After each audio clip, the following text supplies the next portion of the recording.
Hello and welcome. My name is Kylie Bartlett, host of dtgTV. And in this week's episode, I'm going to share with you how I put these little videos together.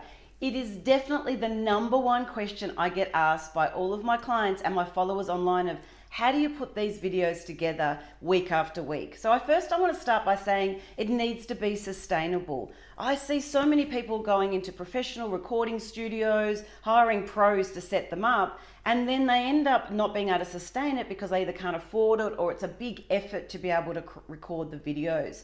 I'm a big fan of just using the resources, the tools that we have, so there's no excuse not to do videos on a regular basis. I'm recording this video at the moment just on my iPhone, turned on the video settings, and you can buy good quality mics like the lapel mics or even the wireless Bluetooth ones. For me at the moment, let me show you.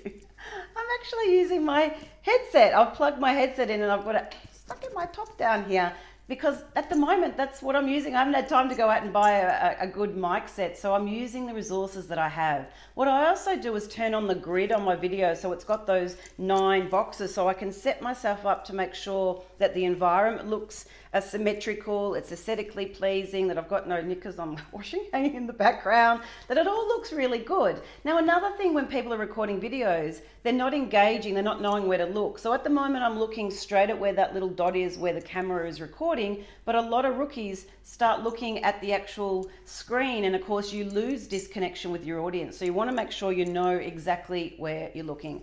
So that's how I set it all up. Use my headphones and use my iPhone, and then I've bought what's called a rig to mount it on. I'll show you in a moment. And you've probably seen all these ring lights that people are buying, especially those that are doing all these TikTok dance challenges. Are all using ring lights. I've had a lighting kit for over 10 years. I'll show you mine in a moment, but you do need very good lighting. People will be forgiving of just an average casual background, but they won't be forgiving of bad lighting and if the message is really boring and unclear. So make sure that you have fantastic lighting. And I've bought a rig to hold my phone in. So what I'm going to do now, excuse all the shuffling around, I'm going to take my phone off and just show you how I've got this set up. So just bear with me.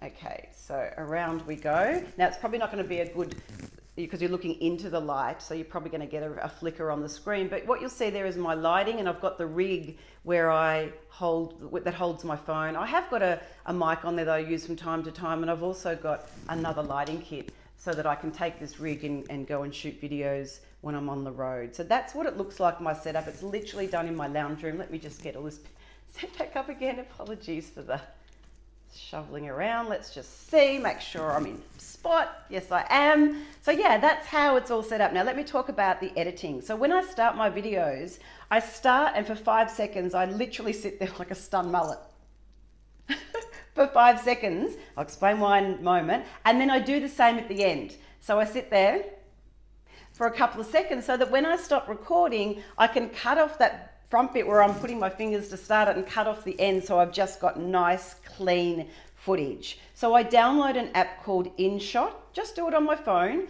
and I just cut off that first couple of seconds and the last couple of seconds. Now I have nice clean footage. And then my team, we use for Mac, iMovie, and PC Movie Maker, and we literally upload the video into there, and we can do all of the changes that we want. We can overlay imagery or text or other videos into it. It's really intuitive. It comes free with Mac, and I'm sure it does with PCs as well for Movie Maker. Really a free tool that you could be using. Now, if you're not using Canva, get with the program. You need to download Canva, and that's how we do that little graphic at the front. We design it in Canva, then we drag that into iMovie and make the movie from it. You need to be doing subtitles as well, so be sure to be using subtitles in your videos so that when people are on maybe public transport, they can be looking at the words. So in other words, they're understanding your video, but they don't have to listen to it, they're reading it instead. So we use rev.com, a very cheap option for getting the subtitles put on. So now we've got our animation, our subtitles, our footage, and we literally then just create that, and then we go and put it all over social, whether that's YouTube, Facebook, Instagram, IGTV, LinkedIn, and away we go. Really, really easy, and it shouldn't be hard. Make sure your content is engaging. Use the resources that you have, and of course, as you get better at it, you can start to invest in better quality mics and headsets and all those kind of things. But for now, just use what you've got. I hope you found this week's episode of DTG TV to be useful. And until next week, bye for now.